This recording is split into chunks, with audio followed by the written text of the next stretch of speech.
Hola, soy Valen y en el video de hoy vamos a hacer una pequeña introducción a uno de los tópicos del Consejo de Seguridad para este año, la situación en México con respecto al narcotráfico. El narcotráfico es una actividad ilegal que consiste en el cultivo, fabricación, distribución y venta de drogas ilícitas. A partir de los años 80 en México se han visto diversos carteles que se disputan control del mercado en cuanto a las drogas ilegales, buscando dominar el territorio nacional y expandirse a nivel mundial. En este contexto, y relacionando la situación con nuestro eje de debate, podemos decir que los actores no estatales más importantes son las organizaciones criminales y grupos narcotraficantes que participan de este dicho tráfico de sustancias, por ejemplo, el cartel de Sinaloa. También es importante tener en cuenta el concepto de narcoterrorismo, actos cometidos con el objetivo de infundir terror, usualmente muy violentos, relacionados a la producción, comercialización y consumo de narcóticos, el lavado de dinero proveniente de este crimen y su posterior inversión. Dos clases pueden ser diferenciadas: el político, empleo o amenazas de violencia, tanto a favor como en contra de las autoridades, buscando pánico social que obligue a un grupo a acceder a sus demandas, y el criminal, actos de terror o venganza contra otros grupos, como por ejemplo castigar a los miembros que intentan dejar a un cartel.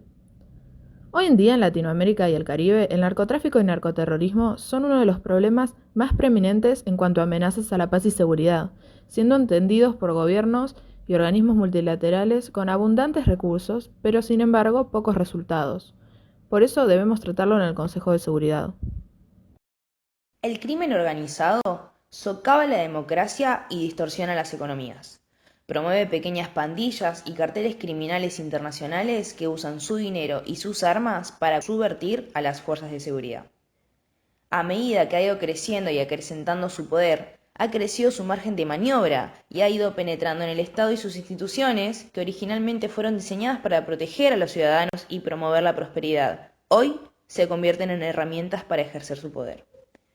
Continuando con el caso mexicano, cabe destacar que, a pesar de la competencia y guerra que mantiene con los carteles rivales, el cartel de Sinaloa es considerado el cartel más grande e importante de México y una de las organizaciones más influyentes en el mundo debido a los contactos internacionales que posee para la compra de armas y narcóticos. Entre ellos se encuentran los narcotraficantes colombianos, las pandillas centroamericanas y las mafias italianas y rusas. Se puede identificar una ruta de narcotráfico operado por los carteles mexicanos con países donde se origina o produce la droga: Colombia, Perú y Bolivia; países de tránsito para su distribución: México, Brasil y Nigeria, entre otros; y países de destino para su consumo: Norteamérica, Europa y Australia.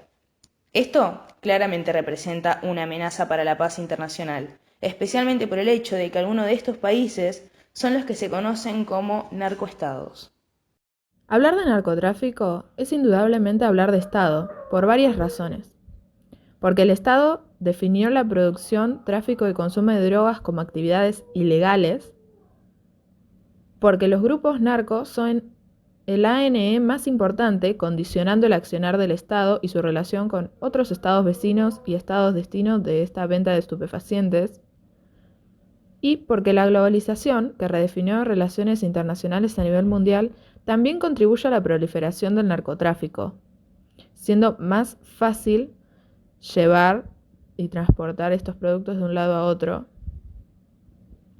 En México, la relación Estado-ANE, es decir, Estado-cartel, es de constante conflicto y lucha. La guerra del narco es un conflicto interno entre las fuerzas de seguridad y los grupos de autodefensa popular, por un lado, y los carteles por el otro. Sin embargo, este conflicto también forma parte de una guerra global contra el narcotráfico y sus efectos se propagan mucho más allá de las fronteras mexicanas. En cuanto a derecho internacional, están completamente fuera del marco de regulaciones y leyes al ser considerados criminales. Sin embargo, en los territorios que controlan y dentro de su misma organización, tienen diferentes sistemas de gobierno, con reglas explícitas y hasta condenas, que rigen sus actividades diarias y criminales. Estos grupos criminales dependen de una gama más amplia de actividades delictivas para compensar partes de las pérdidas del narcotráfico internacional de drogas. además de las actividades de depredadores, entre comillas, como la extorsión y el secuestro, ejercen el tráfico de contrabando, armas, seres humanos y otras mercancías ilegales a través de las fronteras del país. Se preguntarán, ¿cómo logran hacer todo esto? Bien, para su sorpresa, algunos de estos grupos operan con la complicidad de, y a menudo en combinación con, funcionarios del gobierno y miembros de las fuerzas de seguridad. El despliegue de la lucha contra el narcotráfico centrada en el aspecto militar policial, que relega el aspecto económico patrimonial, las estrategias de anticorrupción y la labor de prevención, ha tenido una serie de consecuencias funestas en términos sociales. Una de esas consecuencias se desprende de la intervención de las Fuerzas Armadas en la lucha contra el narcotráfico, que al convertirse en la regla, crea un desequilibrio entre el poder civil y el militar. Un enfoque más apropiado debería buscar la contención y reducción de la violencia a fin de minimizar los daños colaterales del narcotráfico hacia la sociedad y las personas. Bien, ¿qué se necesita para esto? Un plan que contemple prevención, educación, cultura de la legalidad, empleo, cultivos alternativos, la formación de una policía eficaz y abrir el debate sobre la despenalización.